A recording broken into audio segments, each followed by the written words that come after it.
Olá, ouvintes do nosso podcast Mesa de Debates.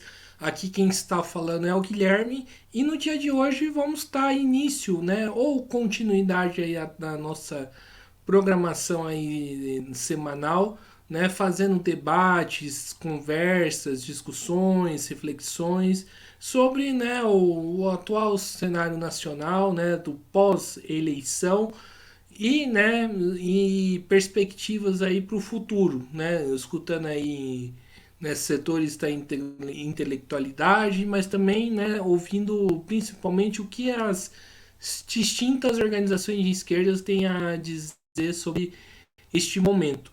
E o meu convidado aqui já é um conhecido do Mesa de Debates, né, o Heitor Silva, ele que é da Revolução Brasileira, né, e nós vamos, né, escutar o que a Revolução Brasileira tem a dizer sobre este momento. Então, tudo bem, Heitor? Para aqueles que ainda não te conhecem, por favor, né, fale um pouquinho aí de você.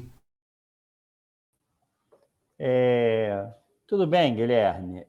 Obrigado pelo convite aí. É sempre um prazer participar aqui com você da mesa de debate, né? Nossos internautas aí que acompanham. Eu sou Heitor Silva, sou economista, professor, né? Militante da Revolução Brasileira, sou do Rio de Janeiro e aqui no Rio de Janeiro eu milito mais organicamente no Movimento Popular de Favelas.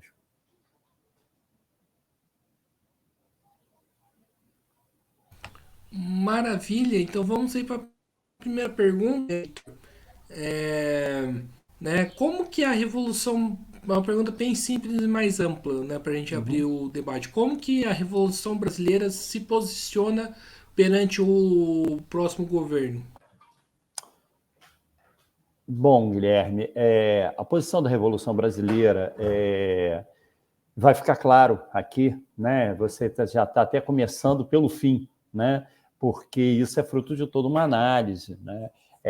Temos uma postura crítica em relação ao governo Lula, que vai ficar clara aqui na medida que a gente for relatando como é que a gente está vendo a conjuntura, mas que para começar o debate posso dizer que tem muito a ver com a postura de todos os governos petistas, dos 13 anos que eles estiveram no governo, de uma conciliação de classes que não consegue dar conta dos reais problemas que a classe trabalhadora vive no Brasil. Então, a nossa postura é uma postura crítica, de cobrança, né?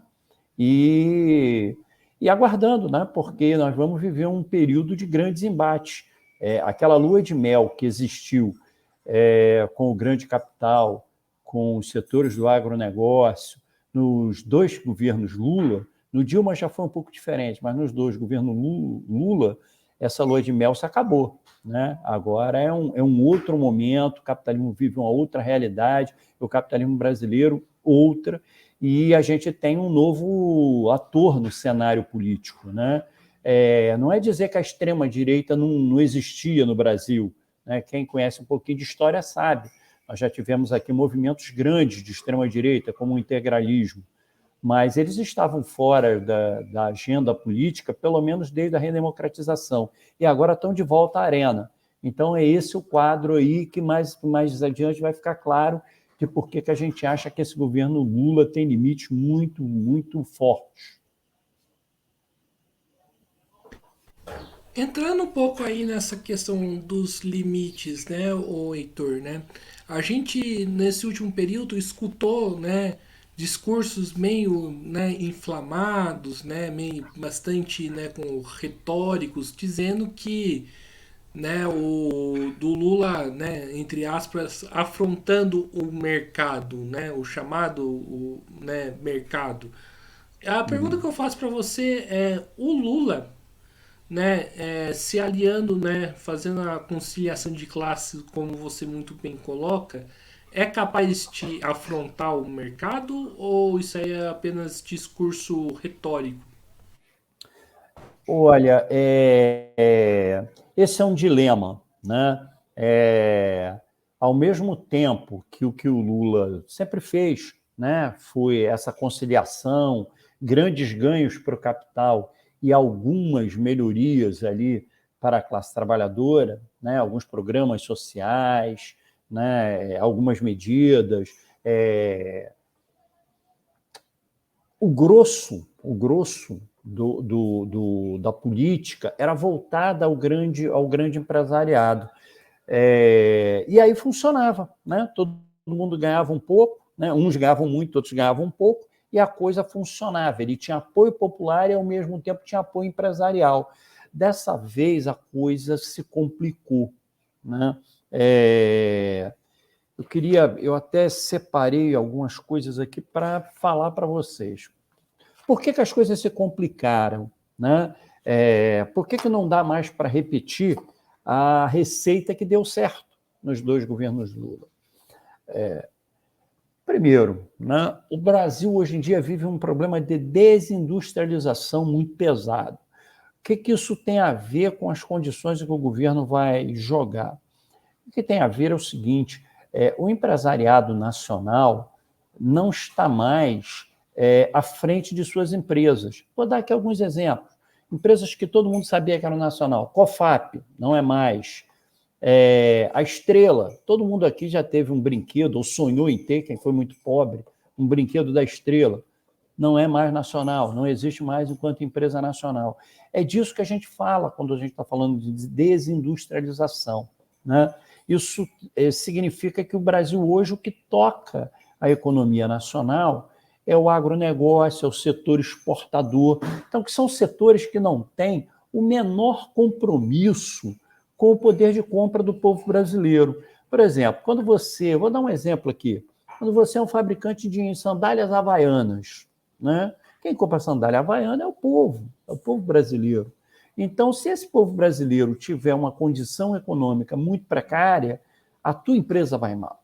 Agora, se a tua empresa é exportadora, se a sandália havaiana vira um produto da moda verão, para a Europa e os Estados Unidos, ele passa a se descolar dos destinos do povo brasileiro. Se o povo brasileiro não tem condições de comprar, não há problema nenhum, porque ele vende lá fora.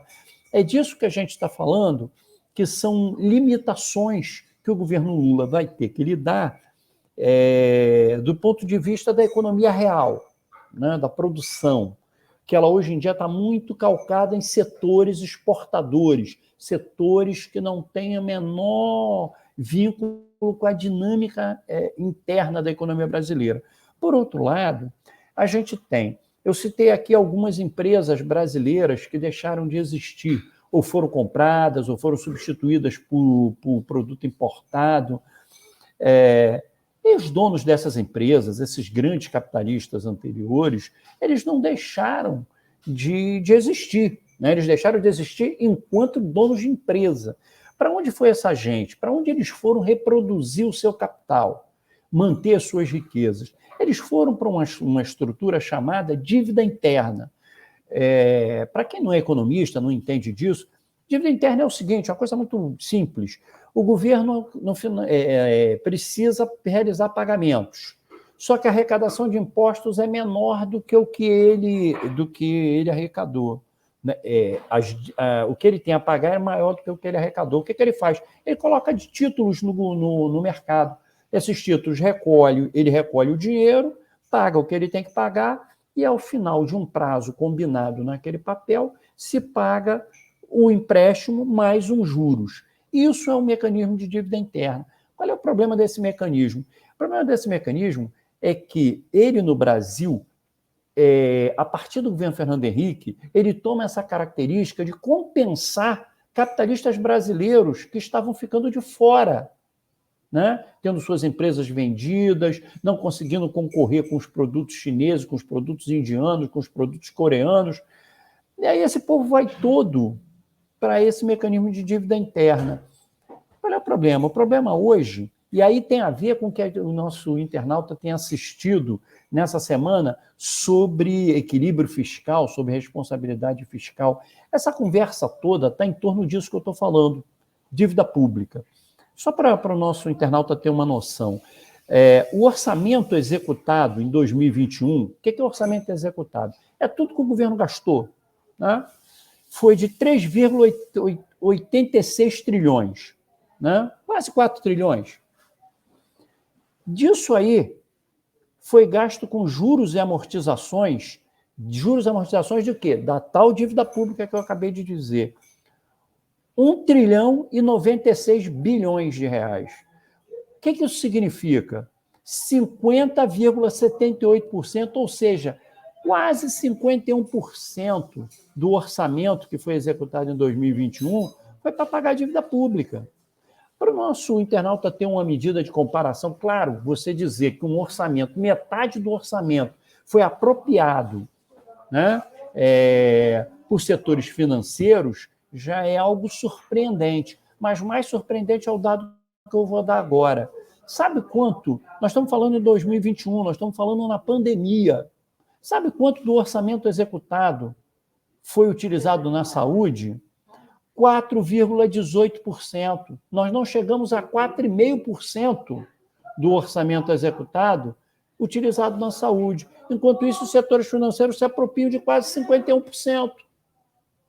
E aí, qual é o grande medo do mercado? Essa coisa chamada mercado, né? Que no final são os capitalistas, né? Os grandes capitalistas. O medo deles é que se aumentar os gastos sociais, se a gente gastar dinheiro em obras de infraestrutura, se a gente gastar dinheiro com educação, se a gente gastar dinheiro com saúde, não haja dinheiro para pagar esses juros e amortizações da dívida interna. Ela não vai poder crescer da forma como vem crescendo.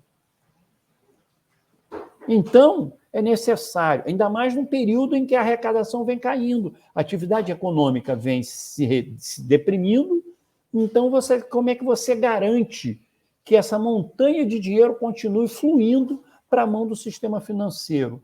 Através do tal equilíbrio fiscal, da tal responsabilidade fiscal, que é uma irresponsabilidade com o povo brasileiro, né? Então, esses são determinantes econômicos que estão fazendo reflexos políticos. Falei de compromissos que o Lula assumiu, né? Bolsa Família, né?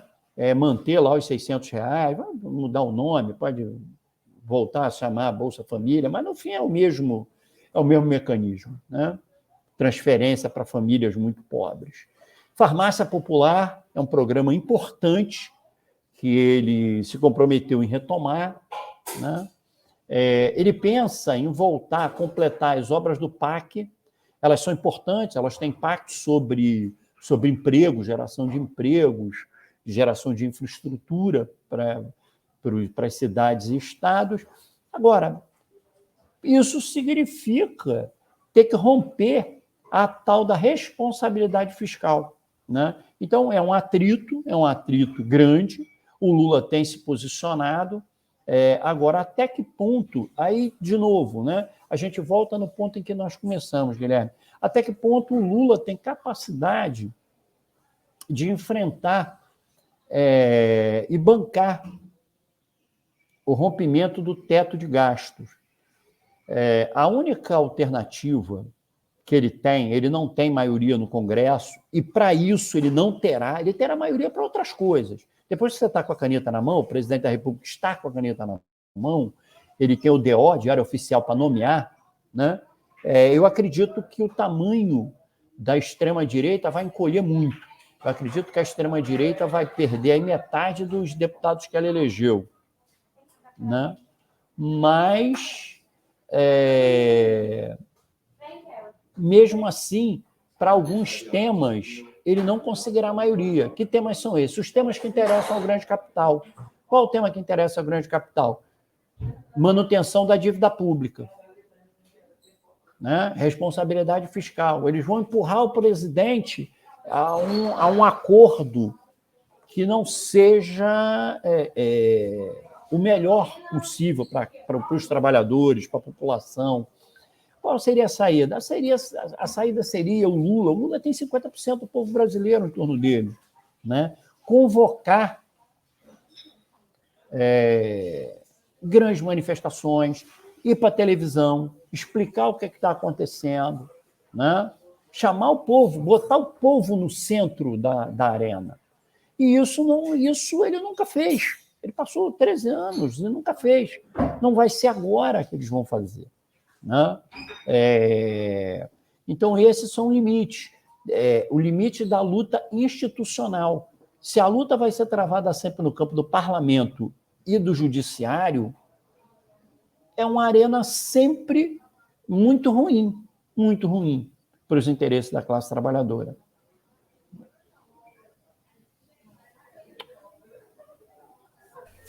Perfeito, Heitor.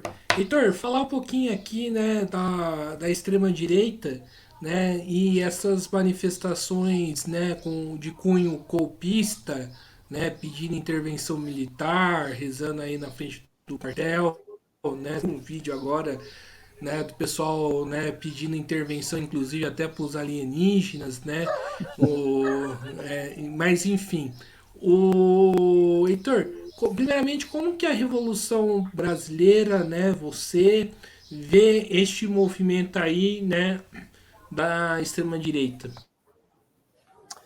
Olha só, vamos lá, vamos dividir esses movimentos, né? Vamos começar pelas manifestações contrárias ao resultado das eleições, né?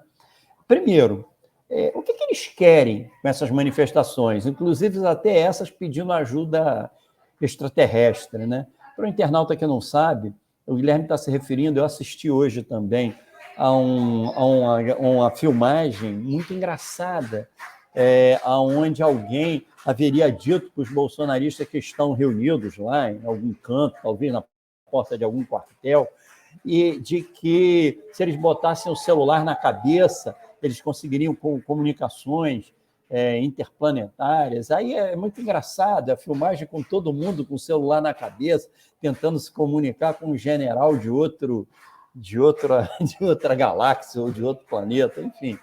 São esse tipo de... Mas tirando essas coisas folclóricas, engraçadas, né? O que eles querem? Né? O que a extrema-direita quer? Depois a gente fala do que o Bolsonaro, o movimento do Bolsonaro. Primeiro, o movimento de massas, das massas da extrema-direita. Eles querem criar um clima de contestação. Eles estão repetindo 1964. O nosso internauta que é mais jovem, que não viveu isso, né? Às vezes conhece pouco essa história. 1964, ele não começa com golpe militar, ele começa com manifestações civis, né?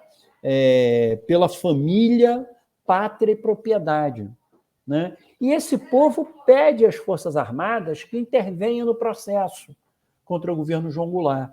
Então, a estratégia que a extrema-direita está aplicando hoje repete a estratégia de 1964, com a diferença de que em 64 quem estava no governo era a esquerda. Agora quem está terminando o governo é o governo deles, né? Então tem diferenças, né? Por um lado, a cúpula, né? Ali o Bolsonaro e seus filhos, 01, 02, 03, né? Eles tentam manter o bolsonarismo unido, né? Esse é o jogo deles, né? Depois eu falo por que o Bolsonaro está quieto, qual a nossa interpretação desse mutismo, né? Dessa criatura que tanto falou durante 4 anos. Qual é a dificuldade objetiva em manter o bolsonarismo unido? O bolsonarismo não é todo homogêneo, ele não é todo extrema-direita.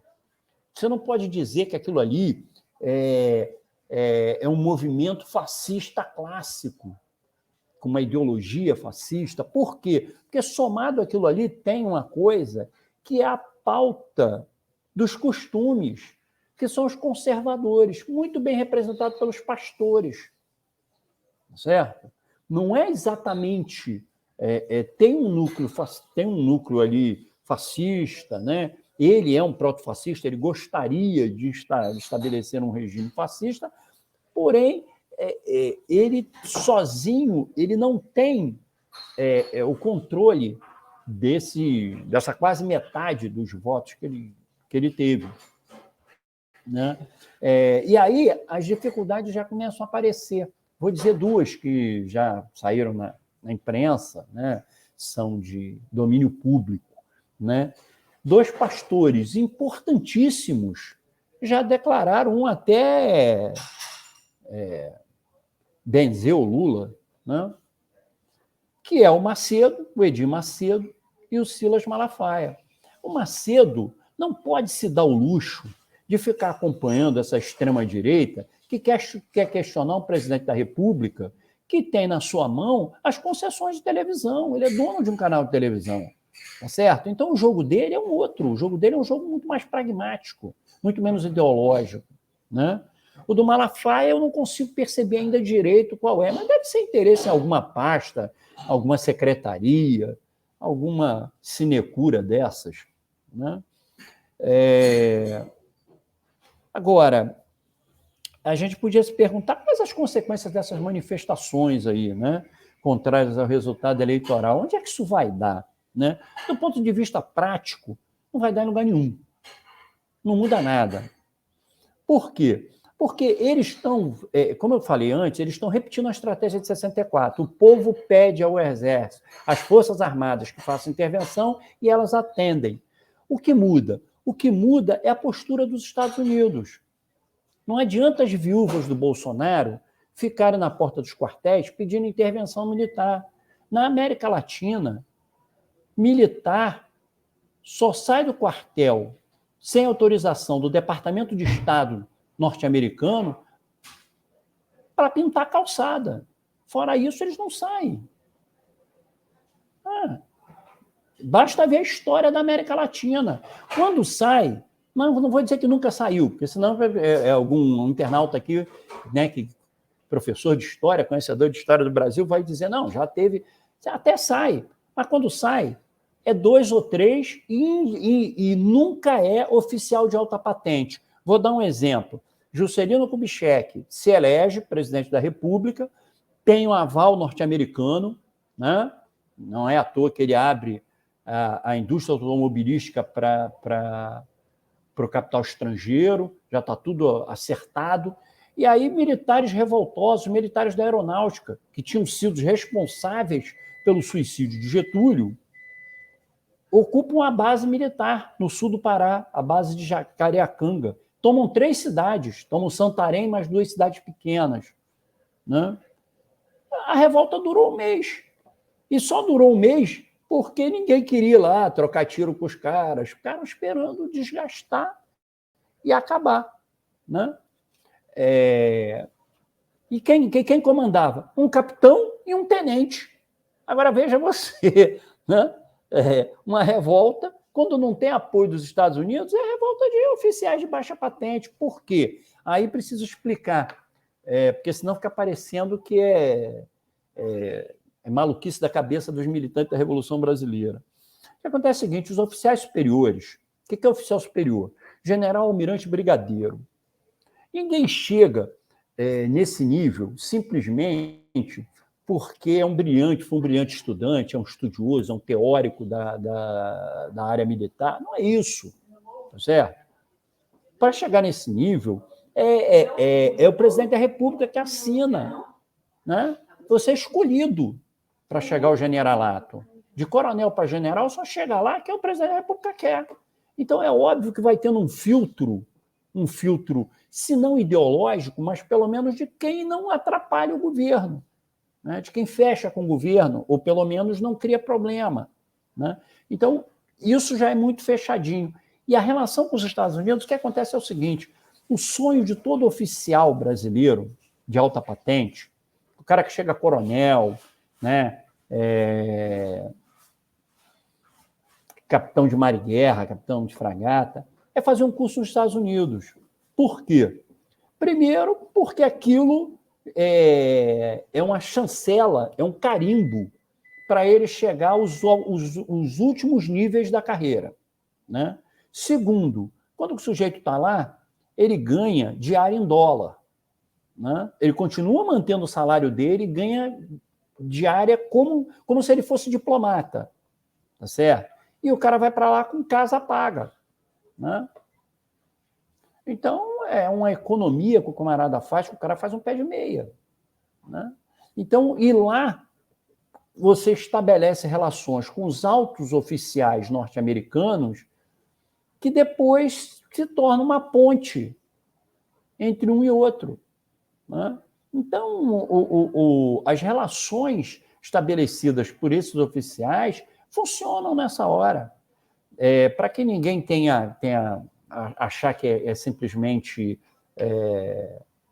fantasia ou teoria conspiratória nossa, todo mundo aqui vai lembrar que o secretário do Departamento de Estado do governo Biden esteve no Brasil 2 meses antes da eleição e deu declarações públicas. Ele podia ter falado, ele podia ter tido uma reunião com o presidente da República e ter falado a portas fechadas. Ter dito, olha, quem ganhar leva. Né? Os Estados Unidos querem que vocês respeitem o resultado eleitoral. Não, ele fez questão de dar entrevista para os grandes órgãos de imprensa. Por quê? Porque ele queria que a posição do governo norte-americano fosse conhecida de todo o povo brasileiro. Percebe? Era um recado claro, que eles não iam aceitar golpe. E os militares estão impotentes, estão insatisfeitos, gostariam de dar um golpe, gostariam de continuar, ampliar até o poder que eles tinham, mas estão de pés e mãos atados. Né? Agora, uma questão que provavelmente o internauta está querendo entender, né? Por que até esse momento o Bolsonaro está calado, está em silêncio? Uma criatura que fazia 3, 4 publicações por dia, né? Até de todo tipo. Por que agora o sujeito está tão quieto? O que ele pretende com esse silêncio? O silêncio tem uma questão jurídica. Né?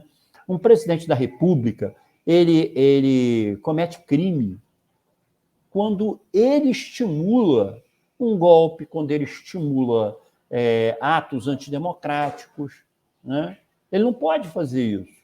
Então, qual é o jogo do Bolsonaro? É ficar quieto, ele nem fala contra, mesmo quando ele foi obrigado, sob varas, a se manifestar contra o bloqueio das estradas, ele começa, todo mundo lembra, ele começa a fala dele elogiando as pessoas que estão no bloqueio das estradas, para depois pedir para eles saírem.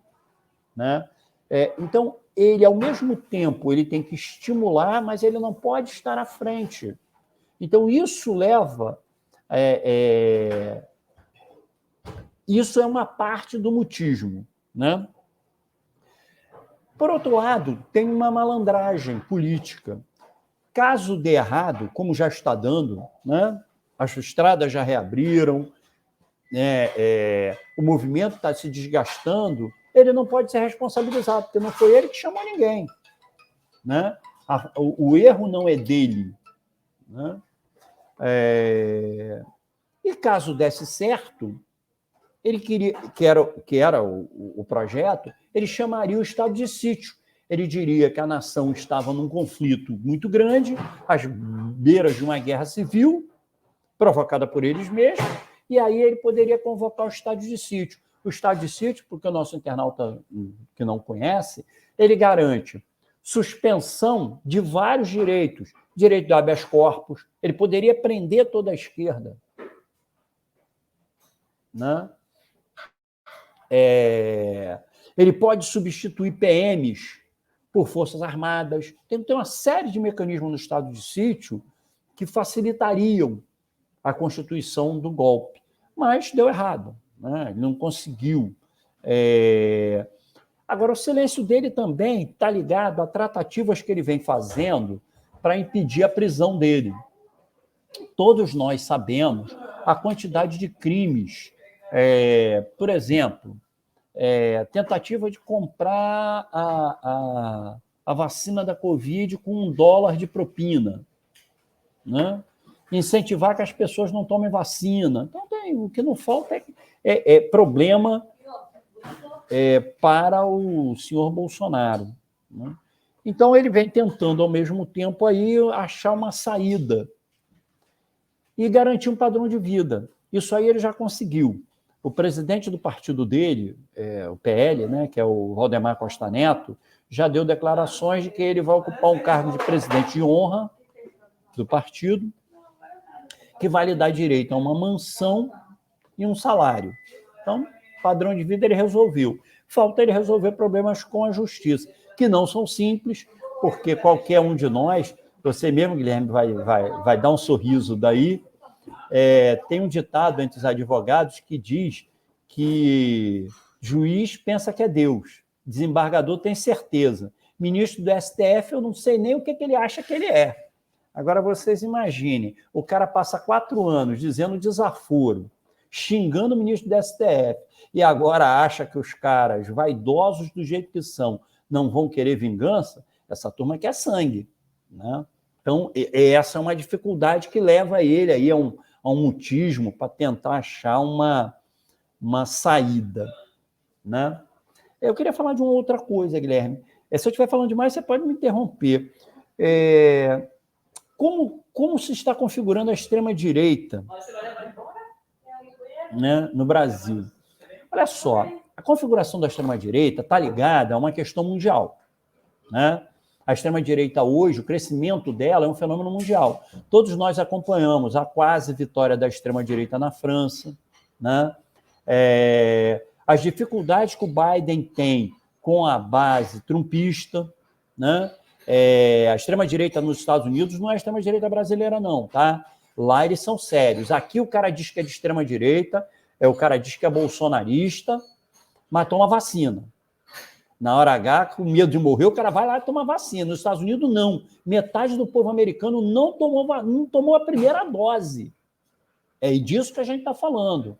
Lá, a coisa é muito rachada, né? Eles vivem a possibilidade de terem guerra civil mesmo, né? O clima é muito conflituoso. Então, a gente tem que separar o cenário. Primeiro cenário, né? Interrogações. O que será da extrema-direita brasileira se o Trump se elege? Ela ganha um outro fôlego. Ela passa a ter na mão a CIA, ajudando, articulando, dando dinheiro. Vocês imaginem, né, eleições no Brasil, né? Bolsonaro candidato, a extrema-direita com seus candidatos e o governo norte-americano na mão de um Trump, que tenta voltar, né? O despejo de dinheiro, né? Para que o nosso internauta tenha uma ideia, estima-se que a campanha do Bolsonaro dessa vez custou 90 milhões.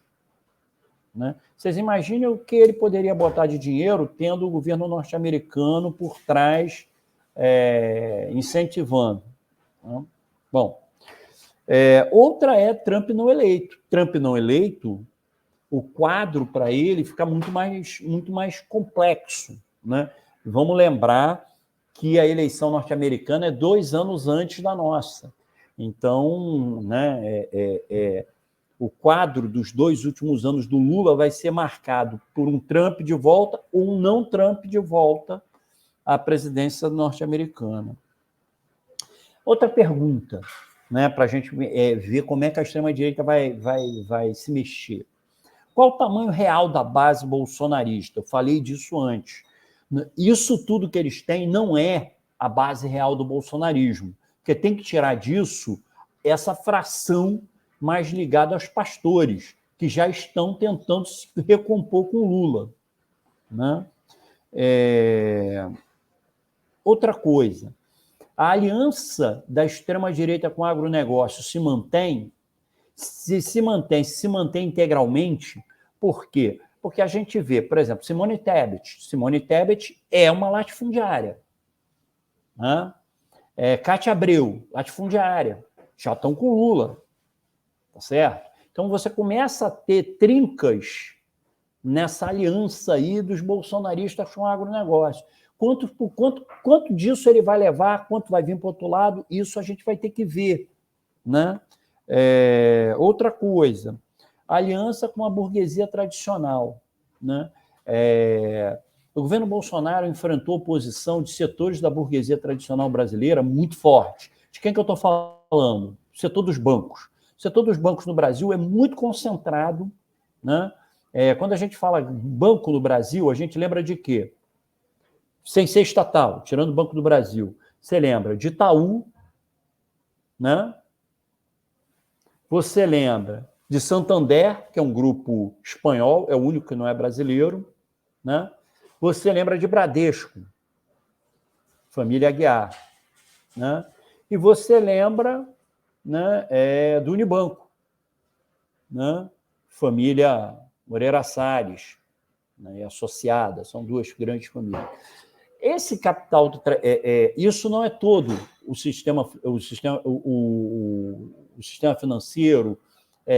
Você tem hoje bancos novos entrando, Nubank,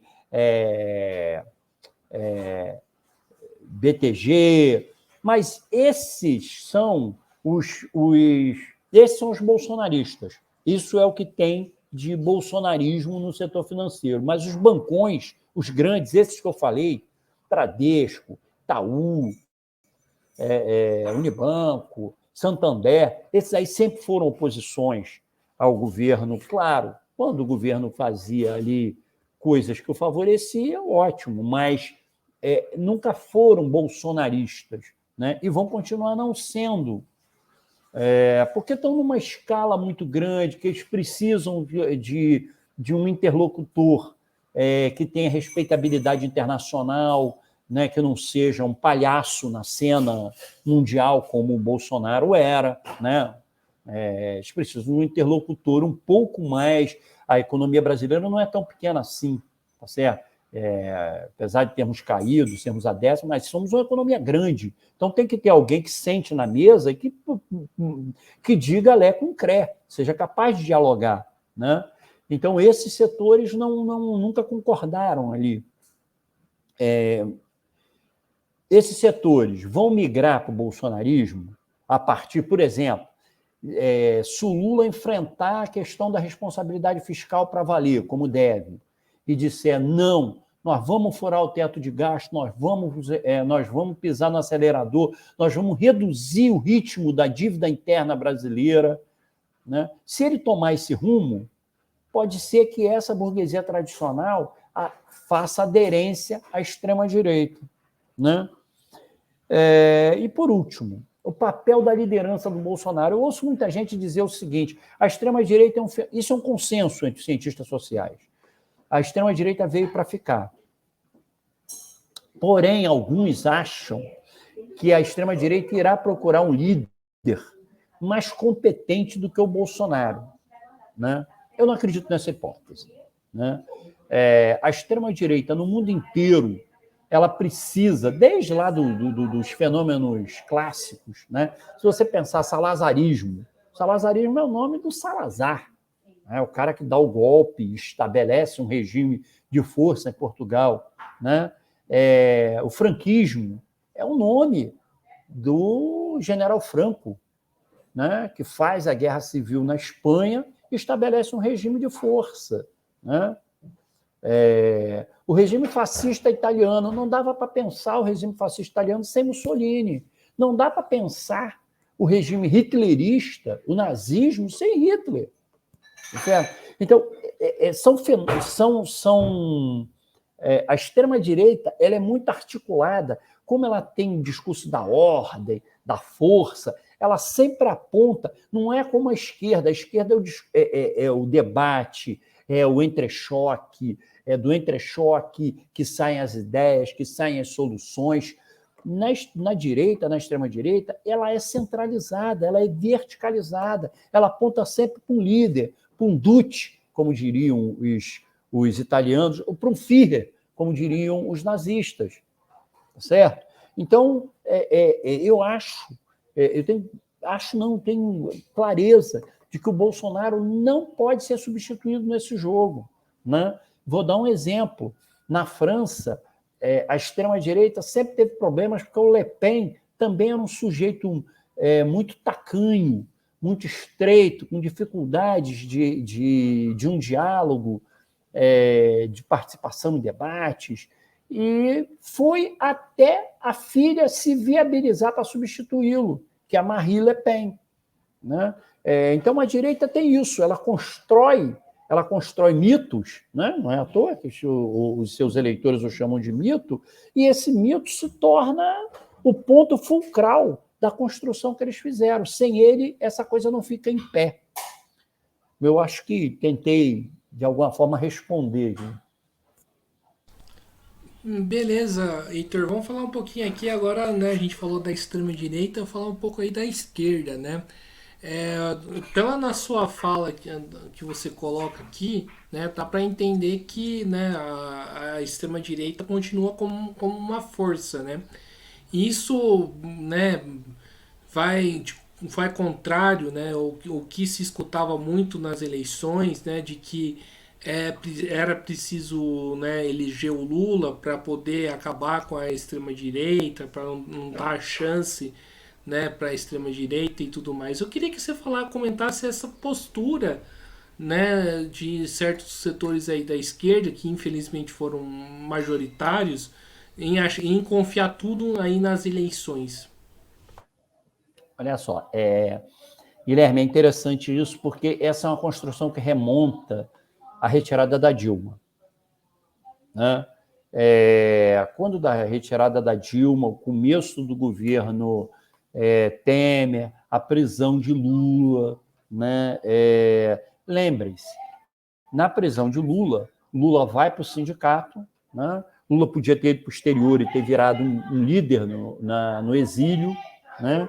Podia ter chamado manifestações, ele não fez. Ele preferiu baixar a cabeça, ir para a cadeia, cumprir uma pena injusta, né? Longe, nós não somos aqui defensores do Lula, conhecemos suas limitações, apontamos suas limitações, mas aquela condenação era injusta. Ponto. Né? Não tinha elementos.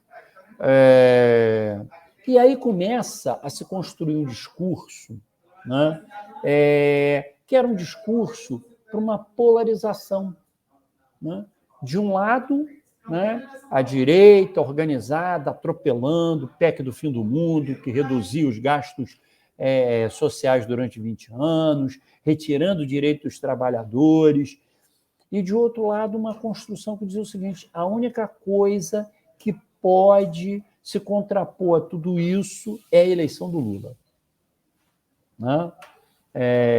Que não era verdade. Você poderia ter construído grandes oposições com manifestações de rua, criar um clima de greves e ter uma outra saída. Mas essa foi a opção do PT. Né? E foi uma opção que dizia sempre o seguinte: temos que combater o fascismo. Né? Isso lhes foi absolutamente favorável, porque nós não considero que nós tivemos uma eleição no Brasil, nós tivemos um plebiscito. Né? Eu sou do Rio de Janeiro, eu já tinha visto isso antes, então eu sabia o que ia ser a nível nacional. Aqui nós tivemos um plebiscito, uma eleição plebiscitária, que foi a eleição, de um lado, o pastor prefeito, né? Marcelo Crivella, e, de outro lado, o candidato que pudesse derrotá-lo. Aquele candidato que conseguiu mostrar para a população que ele era capaz de derrotar o pastor prefeito, ele levou todos os votos. Todo mundo encolheu. Todo mundo. Né? Por quê? Porque isso deixa de ser eleição, isso é plebiscito. Quem é contra e quem é a favor do atual governante. Né? A nível nacional se reproduziu o mesmo quadro. Quem era contra o governo Bolsonaro, quem era a favor. Né? Por exemplo, a direita conservadora, o PSDB desapareceu do cenário. Né? No final, conseguiram ali, né, aqueles setores que representavam os tucanos, mais o MDB, conseguiram ali a Simone Tebet, que teve pouquíssimos votos, uma figura com todos os seus defeitos, né? Não acreditava que aquele programa econômico dele pudesse ser aplicado, ele queria reviver uma coisa que não existe mais, que é o desenvolvimentismo getulista, que era o Ciro Gomes, tem aquele número ridículo de votos, né? Claro, tem a ver com a personalidade dele, tem a ver com... mas é fruto de uma eleição plebiscitária. Os eleitores do Ciro abandonaram o Ciro porque queriam votar em quem derrotaria o Bolsonaro, quem tinha condições de derrotar o Bolsonaro. Né? Então, nesse quadro que a gente tem aí a esquerda A esquerda abriu mão, acreditou nessa conversa fiada. Não existia a menor possibilidade de vitória no primeiro turno, né? E aí ela não lançou outras candidaturas, né? Se articulou toda, tirando o Ciro Gomes, se articulou toda em volta do Lula, né? E aí tem coisas que chegam a ser ridículas. Nós, da Revolução Brasileira, estamos no PSOL, então a gente pode falar com toda a propriedade, né? A adesão do PSOL à campanha do Lula foi tão acrítica, mas tão acrítica, que quando houve a chiadeira de que não se apresentou um programa para que o candidato se comprometesse, né, o Juliano Medeiros, presidente do PSOL, me saca lá 3 ou 4 elementos e fez uma reunião com o PT para apresentar, como se fossem as propostas do PSOL. Sabe qual foi a resposta da Gleisi Hoffmann, presidente do PT? Essas propostas já estão contempladas. Ou seja, era absolutamente pro forma, né? A Gleisi Hoffmann foi até deselegante, porque ela deixou o rei nu, né? Ela mostrou que aquilo era uma farsa, né? E aí hoje nós temos, né, um presidente eleito, né? A esquerda não o obrigou a assumir compromisso nenhum, né? Enfim, nós demos um cheque em branco, né, para um presidente que sempre se caracterizou por conciliação de classes, num momento em que a conciliação de classes não funciona, porque a direita não quer mais conciliar nada, né? Ela quer tomar o nosso, sugar até a última gota do nosso sangue, e resta à esquerda o trabalhinho do cotidiano, né? Eu acho que a crise econômica, nós da Revolução Brasileira achamos que a crise econômica e política não vai dar trégua, então está aberta a temporada que nós vivemos na redemocratização lá atrás, a temporada das oposições sindicais. Esses sindicalistas da CUT que aí estão só sabem levar toda e qualquer causa para os tribunais. Tribunais esses que nunca são favoráveis à classe trabalhadora. Então está na hora da volta de um sindicalismo combativo. Está na hora da gente reorganizar nas bases, reorganizar os movimentos de bairro, né, para poder cobrar, para poder ter força, né? É um trabalho árduo, né, mas que é o único caminho, né? Dessa vez, a gente vai ter uma coisa que a gente não teve na redemocratização. Quando nós criamos essas redes, CUT, os sindicatos, a UNE, reestruturamos os movimentos de bairro, nós não tínhamos a extrema-direita disputando. Agora temos. Vou dar um exemplo. Se a crise econômica continua, se a inflação continua, né, provavelmente, sabe quem vai estar organizando saque de supermercado? Milicianos, fascistas, a extrema-direita. Não será a esquerda. Né? Capitalizando a insatisfação, o desespero das massas. Né? Então, o quadro para nós é esse, muito claro. A extrema-direita vai apostar em golpe. Vai trabalhar durante 4 anos para golpe. A direita, os liberais, vão trabalhar em impedimento. Sempre com essa coisa de, está rompendo o teto de gasto, está gastando aqui, teve uma... É impossível numa máquina do tamanho da máquina governamental brasileira não ter corrupção em algum canto, tá certo? Né? Então, vai sempre achar ali alguma coisa, né? A esquerda liberal, né, vai ficar sempre na defesa do governo. Né? E aí, qual é o papel da esquerda revolucionária? O papel da esquerda revolucionária é organizar a base. Para o nosso internauta que não acompanha muito o movimento sindical, hoje em dia a gente já está tendo disputa em sindicatos onde tem chapa da extrema-direita. A extrema-direita hoje se organiza. Vou dar exemplos aqui. né? A última eleição dos metalúrgicos do Sul Fluminense. O Sul Fluminense, o sul do estado do Rio de Janeiro, você pega uma região onde você tem CSN, Volks Caminhões, Land Rover, Mannesmann, ArcelorMittal, né? É uma base de 80 mil trabalhadores, né? A chapa que venceu as eleições de sindicato tem como presidente um pastor evangélico. E aí, erros de uma parte da esquerda, né? Quem sustentou esse pastor evangélico?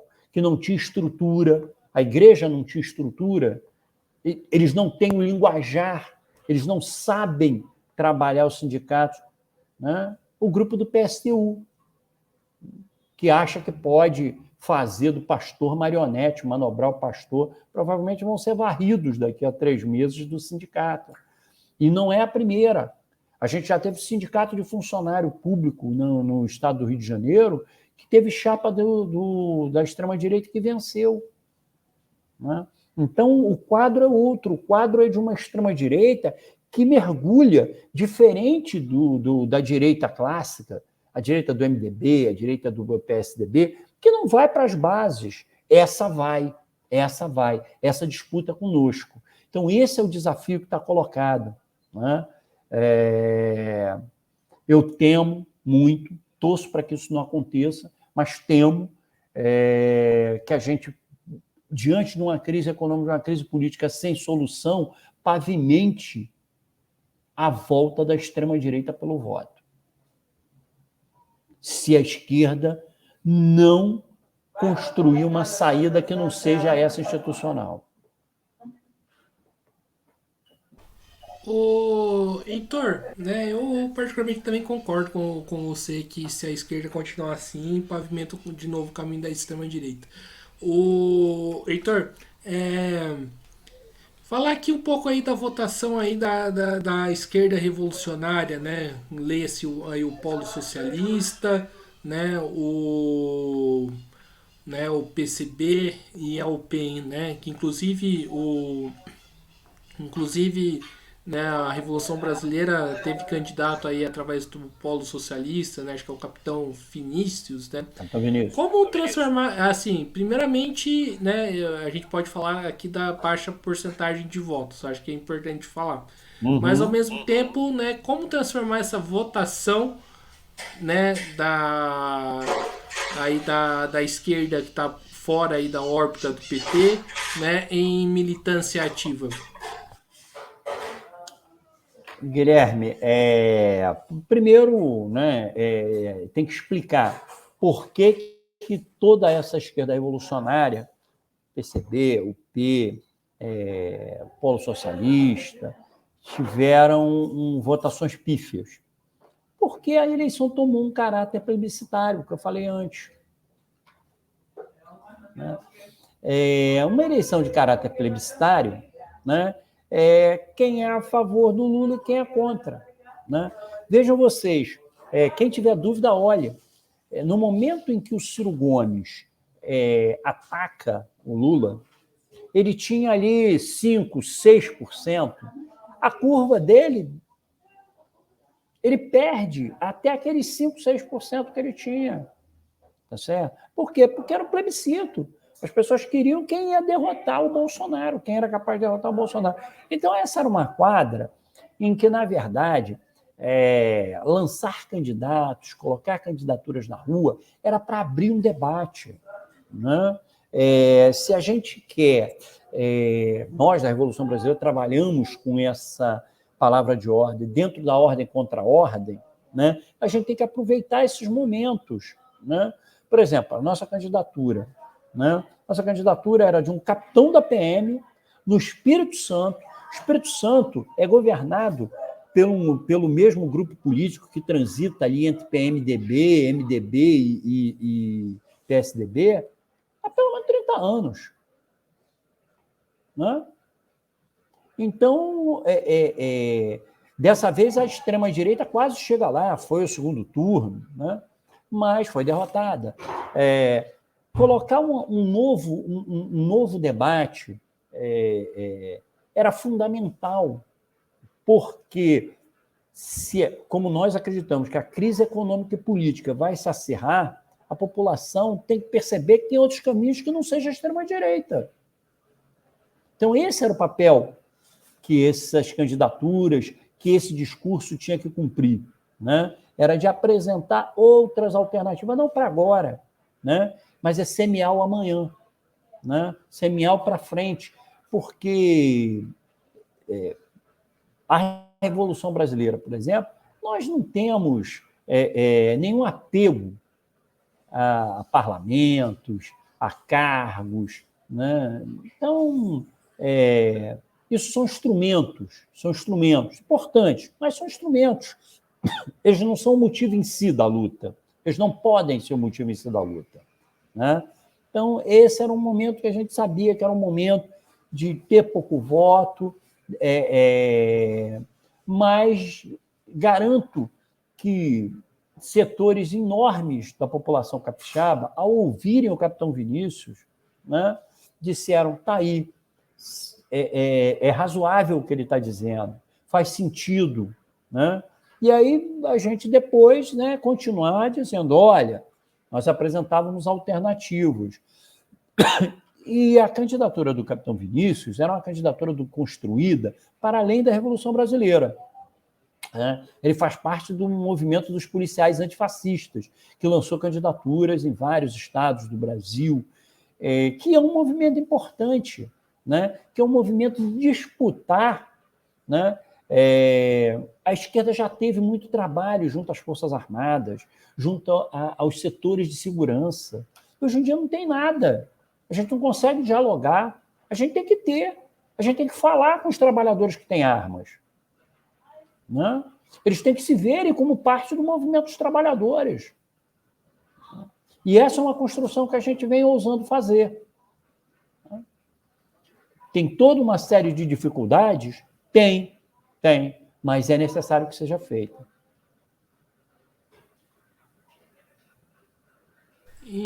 Então é isso aí, pessoal, né? E estamos encerrando aqui mais uma entrevista no Mesa de Debates, né? Antes de fazer aqui o agradecimento ao Heitor Silva, né, militante aí da Revolução Brasileira, né, pela mais uma participação aqui.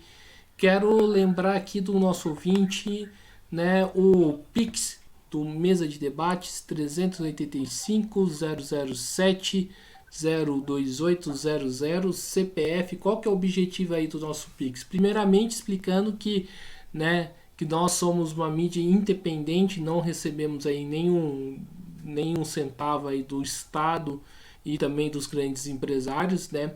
E para que a gente consiga fazer as nossas atividades, né, as nossas lives e também, né, cobrir eventos conforme nós estamos fazendo, como por exemplo a manifestação aí, a luta, né, dos professores aqui de São José dos Campos contra a municipalização, né, do ensino estadual, né, nós precisamos aí de dinheiro para poder se bancar, se locomover e tudo mais, né? O Heitor sabe como que é, o Heitor milita aí numa organização, sabe como que funciona isso. Então, né, nós somos uma mídia independente, então para poder se bancar, então a gente precisa de financiamento e uma das nossas iniciativas é a chamada vaquinha, né? Então tá aí o Pix, né, 385 007 02800 CPF. Pode ser aí qualquer quantia, seja, né, que você possa dar. A gente sabe que o momento aí tá complicado aí para todo mundo, né? Então fica aí, né, o convite aí para vocês ajudarem uma mídia independente, né? Lembrando também que nós queremos comprar um pacote ilimitado aqui do StreamYard, né? Anual, né? Plataforma essa que eu, né, estou usando, né, que é mensal, mas a gente quer comprar aí uma anual. Então, né, fica aí o chamado aí para ajudar aí no nosso Pix do Mesa de Debates. Então, Heitor, passa aí a bola aí de novo para você fazer as considerações finais. Queria muito agradecer, Guilherme, o convite, aos internautas que assistem o programa, Mesa de Debate, né? dizer que é uma mídia importante, né?